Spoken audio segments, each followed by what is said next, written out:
आपका SP mathematics motivation class में। और आज के इस वीडियो में हम लोग पढ़ने वाले हैं क्लास 8 का प्रश्नावली 11.3। तो इसको बनाने से पहले कुछ चीजें हैं जो हमें जानना जरूरी है। तो सबसे पहले क्या है समचतुर्भुज। समचतुर्भुज क्या होता है? ऐसा चतुर्भुज जिसकी सभी भुजाएं बराबर हो उसे समचतुर्भुज कहते हैं। तो समचतुर्भुज क्या होता है? एक ऐसा चतुर्भुज जिसकी सभी भुजाएं बराबर हो। तो देखिए ये एक चतुर्भुज है जिसकी क्या है, सभी भुजाएं बराबर है, यानी कि ये क्या है, समचतुर्भुज। तो समचतुर्भुज और वर्ग में थोड़ा सा अंतर होता है कि समचतुर्भुज की भी सभी भुजाएं बराबर होती है और वर्ग की भी सभी भुजाएं, लेकिन वर्ग का प्रत्येक कोण क्या होता है, 90 डिग्री होता है। समचतुर्भुज का प्रत्येक कोण 90 डिग्री नहीं होता है। तो अब आगे क्या है, समचतुर्भुज की गुण। समचतुर्भुज के क्या क्या गुण होते हैं? तो समचतुर्भुज के विकर्ण एक दूसरे के लंब समद्विभाजक होते हैं। ठीक है, मान लेते हैं एक समचतुर्भुज बनाते हैं। ये नियम क्या कहता है? ये मान लीजिए क्या है, समचतुर्भुज है। तो समचतुर्भुज के जो विकर्ण होते हैं एक दूसरे के लंब समद्विभाजक होते हैं, यानी कि मान लीजिए चतुर्भुज है एबीसीडी, क्या है, समचतुर्भुज है। इसके विकर्ण क्या क्या होंगे, एसी और बीडी। तो विकर्ण क्या कर रहे हैं, एक दूसरे के लंब समद्विभाजक। लंब मतलब एक दूसरे पे क्या कर रहे हैं, ये 90 डिग्री का कोण बना रहे हैं। ठीक है, ये भी 90, ये भी 90 डिग्री। और क्या कर रहे हैं, समद्विभाजित भी कर रहे हैं। मान लेते हैं ये बिंदु O है, यानी कि OA जो है OC के बराबर होगा और OD जो है वो OB के बराबर होगा। ठीक है, ये विकर्ण क्या कर रहे हैं, एक दूसरे को के लंब समद्विभाजक। लंब मतलब 90 डिग्री और समद्विभाजक मतलब दो बराबर भाग में बांटना। तो एक दूसरे को क्या कर रहे हैं, समकोण पर 90 डिग्री पर एक दूसरे को बराबर भाग में काट रहे हैं। अब समचतुर्भुज का दूसरा गुण क्या है? समचतुर्भुज में समांतर चतुर्भुज एवं पतंग दोनों के गुण होते हैं। तो समचतुर्भुज में समांतर चतुर्भुज के जितने भी गुण होते हैं, तो समांतर चतुर्भुज के गुण क्या होते हैं? सम्मुख भुजा बराबर होते हैं, सम्मुख कोण बराबर होते हैं, आसन कोणों का योग 180 डिग्री होता है। तो ये सारे गुण किसमें आते हैं? समचतुर्भुज में। और समचतुर्भुज में पतंग के भी गुण आते हैं। तो पतंग क्या होता है?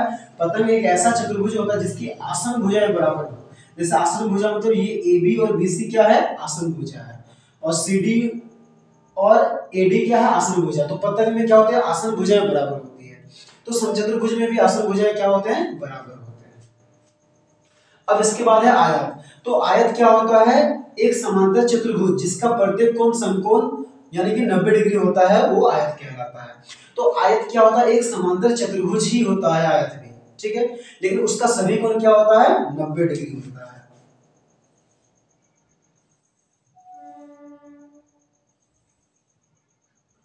तो इसमें ये भुजा इसके बराबर है और ये भुजा इसके बराबर, और इसमें सभी कोण क्या है, 90 डिग्री है।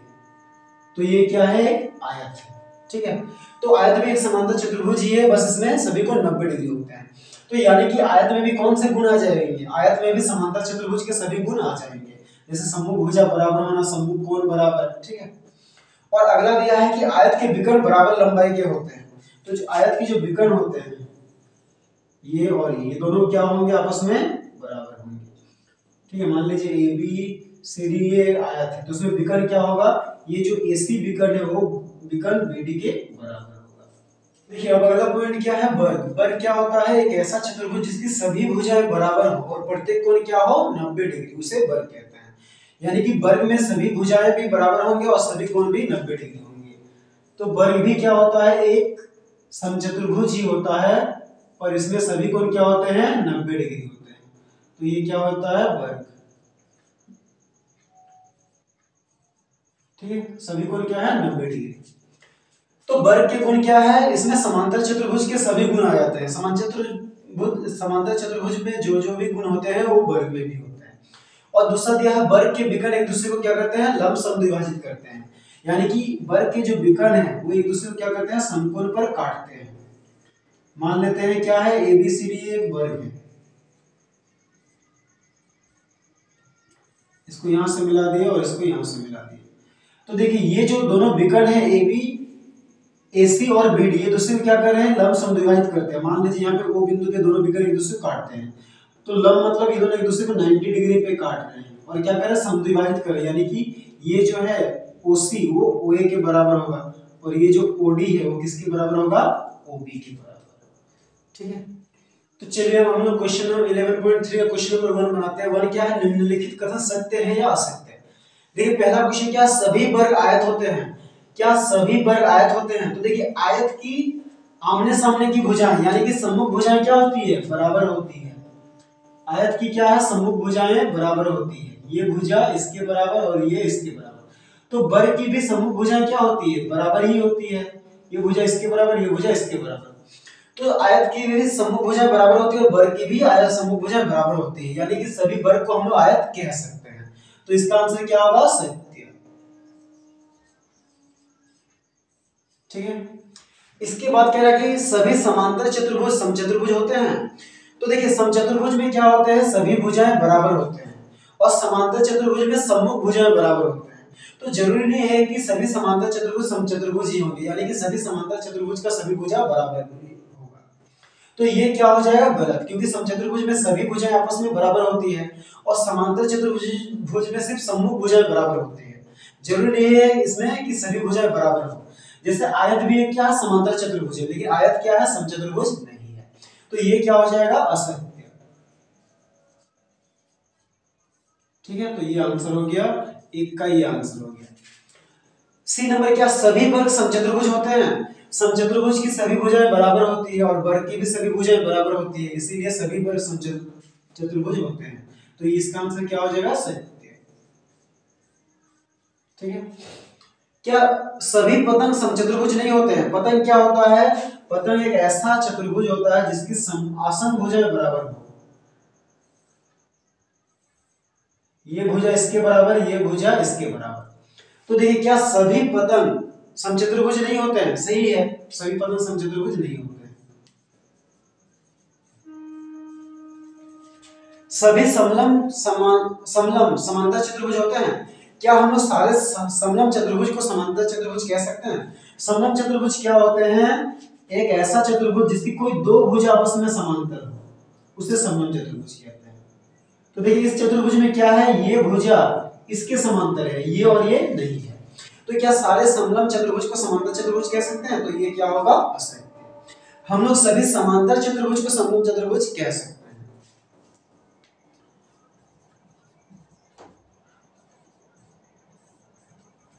इसके बाद है सभी वर्ग समलम होते हैं। तो देखिए समलम चतुर्भुज में क्या है, कोई दो भुजा आपस में समांतर होते हैं और वर्ग में दोनों सम्मुख भुजाओं का दोनों युग में क्या होता है, समांतर होता है, यानी कि वर्ग क्या है, समलम चतुर्भुज है। तो ये क्या होगा, सत्य।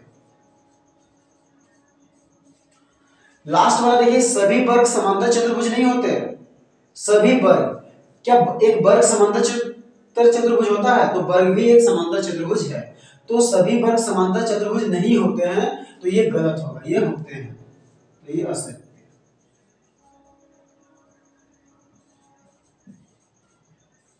ठीक है, तो चलिए अब हम लोग क्वेश्चन नंबर 2 बनाते हैं। 2 क्या है, दिखाइए कैसे एक वर्ग, एक नंबर में क्या है, एक चतुर्भुज है, यानी कि एक वर्ग को हमें पहले क्या दिखाना है, एक चतुर्भुज दिखाना, फिर वर्ग को समचतुर्भुज बता दिखाना है और आयत दिखाना और उसके बाद समचतुर्भुज। तो देखिए सबसे पहले क्या है, वर्ग को एक चतुर्भुज दिखाना है। तो चूंकि चतुर्भुज में क्या होते हैं, चार भुजाएं होती हैं और वर्ग में भी चार भुजाएं होती हैं, इसलिए एक वर्ग क्या है, चतुर्भुज है। तो क्या लिखते हैं, चूंकि एक चतुर्भुज, तो एक चतुर्भुज में चार भुजाएं होती है और वर्ग में भी कितनी भुजाएं, चार भुजाएं होती है।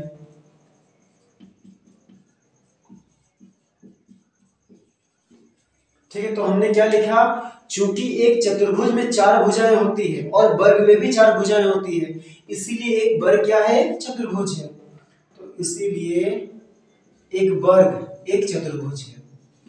ठीक है, तो ये हो गया हमारा आंसर। अब 2 नंबर में क्या है, वर्ग को एक समचतुर्भुज दिखाना है। तो देखिए समचतुर्भुज की सभी भुजाएं बराबर होती है और वर्ग की भी सभी भुजाएं बराबर होती है। तो लिखते हैं, चूंकि समचतुर्भुज की सभी भुजाएं बराबर होती है।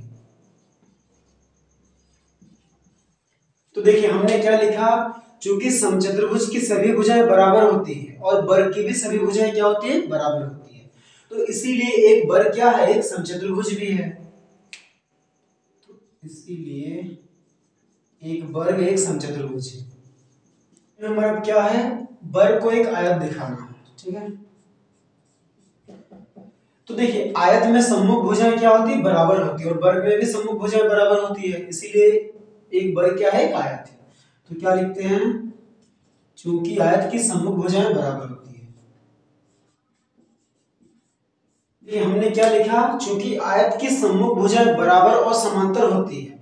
तथा प्रत्येक कोण क्या होता है 90 डिग्री होता है। और वर्ग की भी सम्मुख भुजाएं बराबर और समांतर होती है और प्रत्येक कोण 90 डिग्री होता है। इसीलिए एक वर्ग क्या है, एक आयत भी है। इसीलिए एक वर्ग एक आयत है।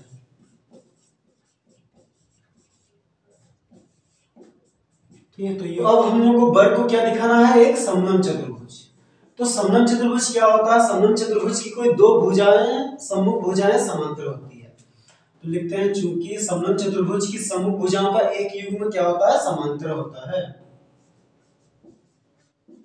देखिए हमने क्या लिखा, चूंकि समलंब चतुर्भुज की सम्मुख भुजाओं का एक युग्म समांतर होता है।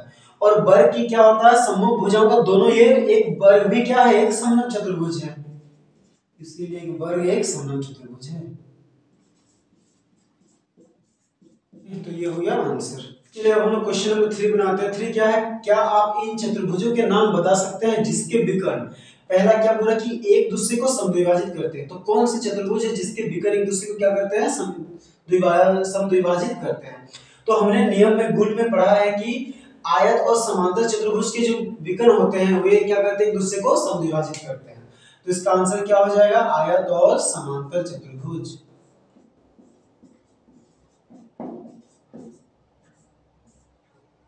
ठीक है, अब दूसरा है कौन से चतुर्भुज है जिसके विकर्ण एक दूसरे को क्या करते हैं, लंब पर समद्विभाजित करते हैं, यानी कि 90 डिग्री पे काटते हैं। तो हमने गुण में पढ़ा है, इसका आंसर क्या होगा, इसका आंसर होगा वर्ग और क्या है, समचतुर्भुज में। तो इसका आंसर होगा वर्ग और समचतुर्भुज। ठीक है, अब 3 नंबर कह रहा है कि कौन से चतुर्भुज जिसके विकर्ण क्या होते हैं, आपस में बराबर होते हैं। तो आयत और वर्ग इन दोनों चतुर्भुजों के जो विकर्ण होते हैं वो आपस में क्या होते हैं, बराबर भी होते हैं। तो इसका आंसर क्या होगा, वर्ग और आयत। ठीक है, तो चलिए अब हम लोग इस चैप्टर का लास्ट क्वेश्चन बनाते हैं। क्या है, आकृति में एबीसीडी एक वर्ग है, ये एबीसीडी एक वर्ग है। तो हमें क्या निकालना है, एक्स का मान, ये एक्स का मान निकालना है। तो देखिए ये एक वर्ग है और वर्ग के क्या दिया, दो विकर्ण। तो हम लोग जानते हैं कि वर्ग के जो विकर्ण होते हैं वो आपस में बराबर भी होते हैं और एक दूसरे को समद्विभाजित भी करते हैं। तो देखिए इसमें क्या है, एसी विकर्ण वो किसके बराबर होगा, बीडी के। ठीक है, और विकर्ण एक दूसरे को समद्विभाजित भी करते हैं, यानी कि ये ओबी और ओडी बराबर है, उसी तरह ओए और ओसी भी बराबर है।